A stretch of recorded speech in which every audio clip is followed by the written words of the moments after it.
Hey, how you doing today? So today we'll be working on an iPad motherboard. This one has a charging issue. We went ahead and tested the port with our Diode test. That's this right here, as well as my multimeter and Diode Mode. But like I said, this has a bad charging port. We're gonna go ahead and replace it and get it back working.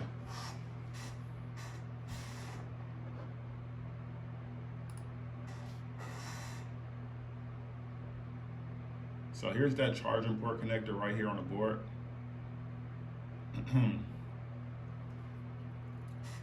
I want to go ahead and take this charging port connector off. So that's what I'm gonna do. All right. So like I said, we want to go ahead and take this old charging port off. As we all know, we should add flux first, especially as we get ready to add some low melt solder to make it easier for the heat to remove the charging port.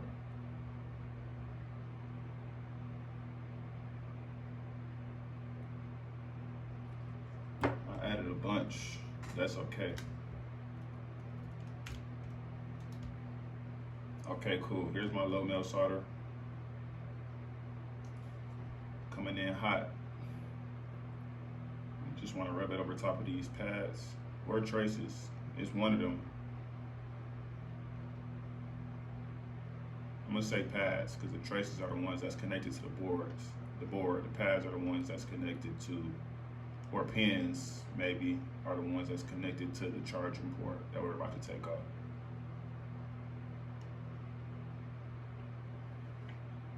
off. Went ahead and added that low melt solder. Grab a good pair of tweezers, my old reliables. Right here. You just wanna, what I'm gonna do is I'm gonna add heat, I'm gonna pull up slow. That way I don't rip no traces underneath this port. So I can remove the old charger port and get the new one out.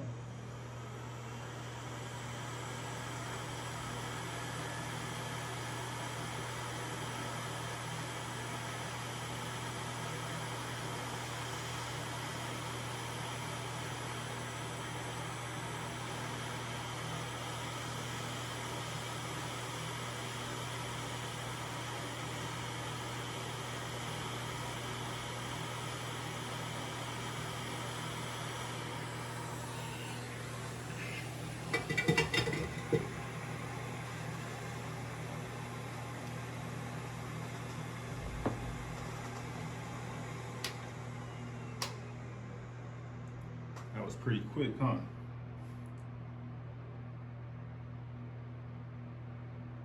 Now that we got that port off, the first thing that we can do is we can clean up. I think that would be, actually I'm not gonna clean up first. I'm gonna go ahead, add flux and then low melt solder onto this factory solder that's already on the traces on this board. So re-tin these traces of pads, I guess is what you can call it.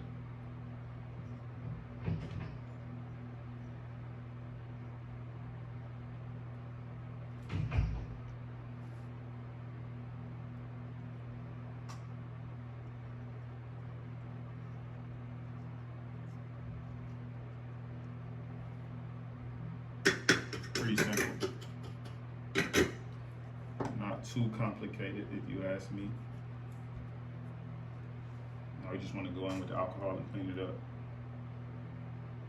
I've had somebody, my coworker says he uses ammonia instead of alcohol, and I've actually started using it, at least at work, and that ammonia does the job. Like, I know with the alcohol, you'll just be rubbing the flux around, like, but it never like fully leaves the board unless you have like an ultrasonic cleaner.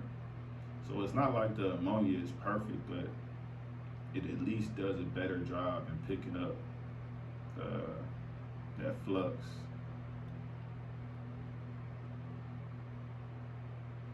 Okay, went ahead and cleaned that up. I think that was pretty simple as well. The more straightforward basic jobs, like anything connector wise, HDMI, charging port, whether that be for iPad or a regular Android tablet or phone.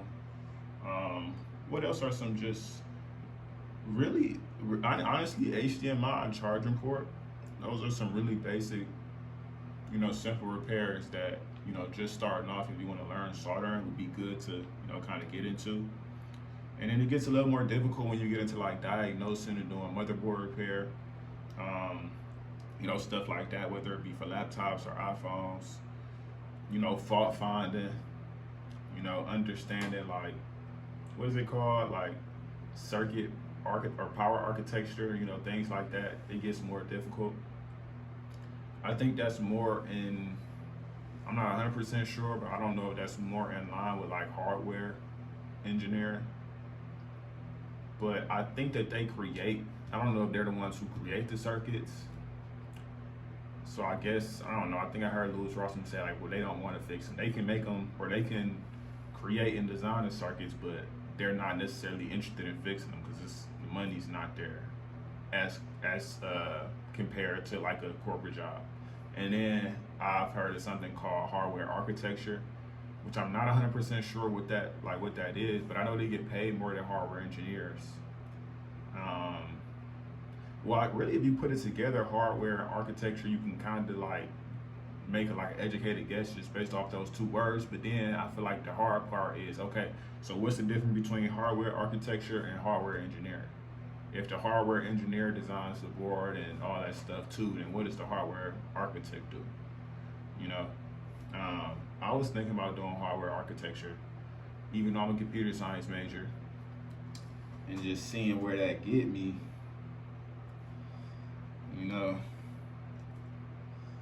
Okay, here's that new port. We're gonna put a thin coat of flux on here.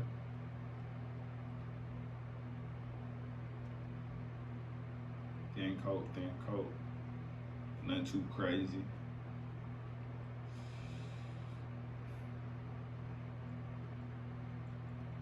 Cool.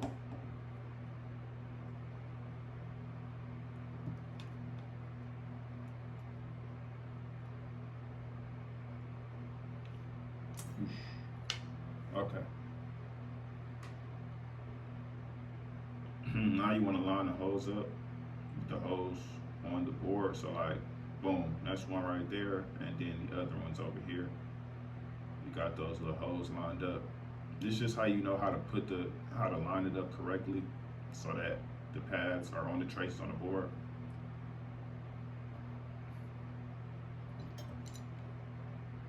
Which is helpful, extremely, honestly. Flux getting in the way, but that's all right. Let me see if I can.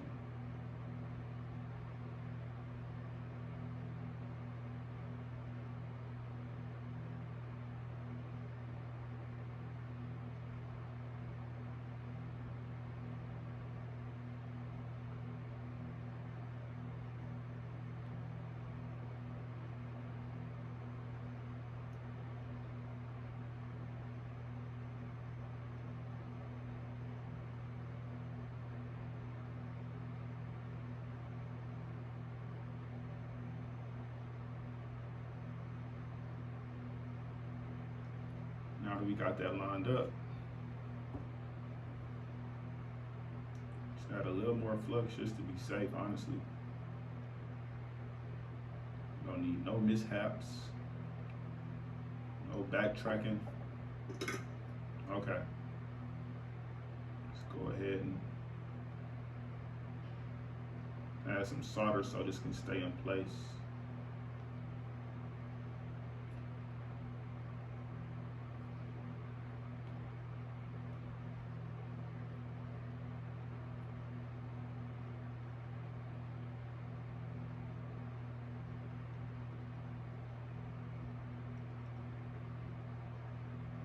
Pretty cool, right?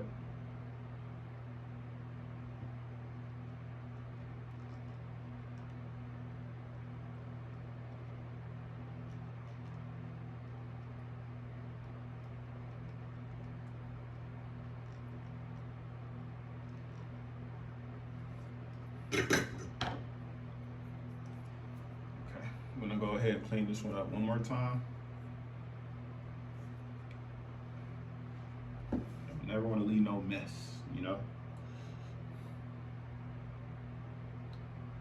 Never want to leave no mess.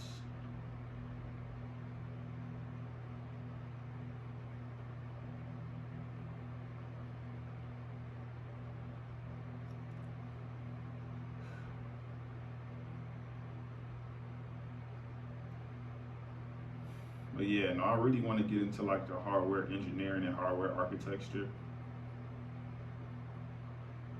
Just because anything that I'm doing, I want to do it on the highest level. Like anything that I'm doing, I want to do on the highest level. What is the highest hardware job that I can find, you know? And then hopefully at some point it can be like a company or a business or something like that. But yeah, I want to do it on the highest level. I want to do it. You know, my mindset is like, if they can do it, I can do it. You know, they can, whoever they may be, like it's no particular they, but like, you know, if this person can do it, if this guy, this girl, whoever, like if they can do it, then I know it can be done, therefore I can do it. You know? That's my mindset.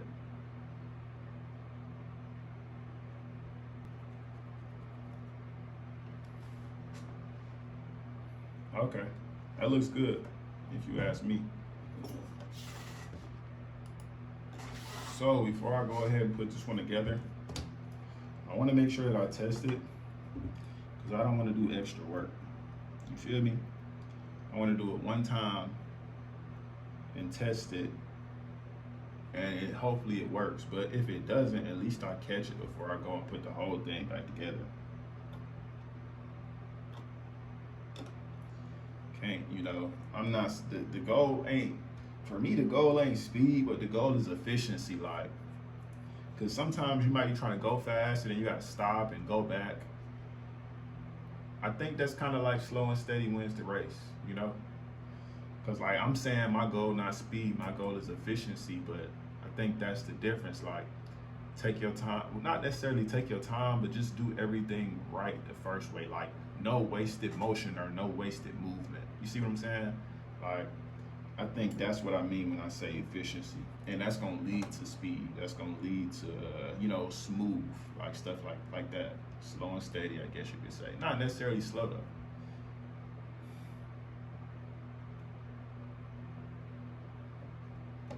This front got some flux on there too. The front of the board, right here. Hold on. Yeah, so from me doing a charging port, I ended up getting flux on the opposite side of the board, which is cool. It's just, I don't like the mess. I'm gonna go ahead and clean that up right quick. Or, you know, do my best. You know, alcohol can only do so much.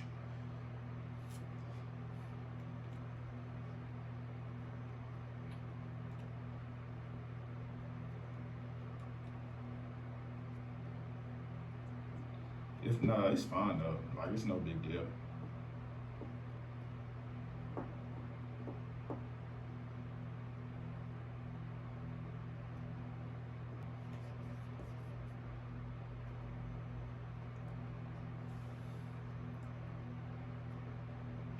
Hand fan right here.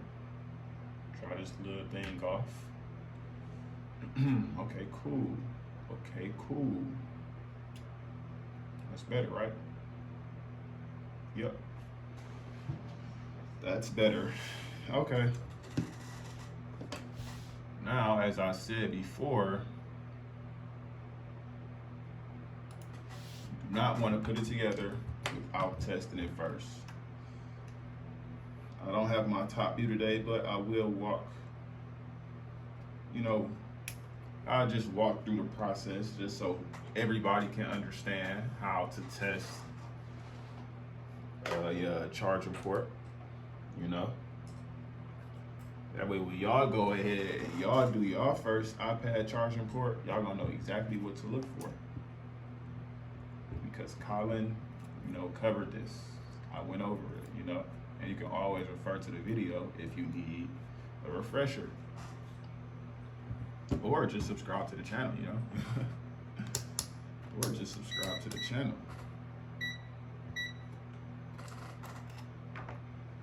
All right, cool. Like I said, black probe on ground. You want your black probe to be on pin 8. Well, number one, when you use the OSS Ting Dock Flex test, I think that's what it's called, you want to put it upside down.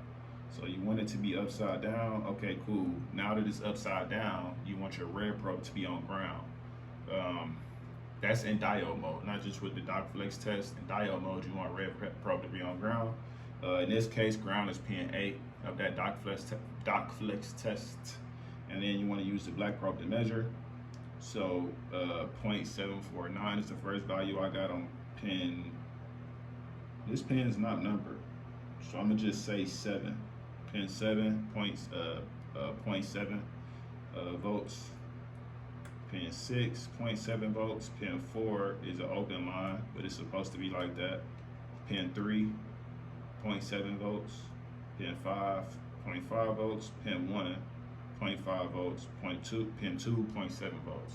So that's looking more like a functioning iPad charging port. Those are all of the measurements that I should get.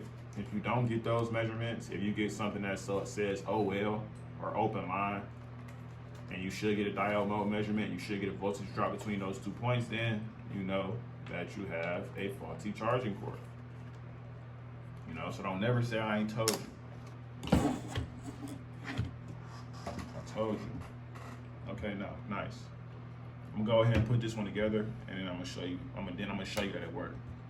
So that's what I'm gonna do. You went ahead and got that iPad to turn on. If you liked the video, feel free to like, comment, and subscribe.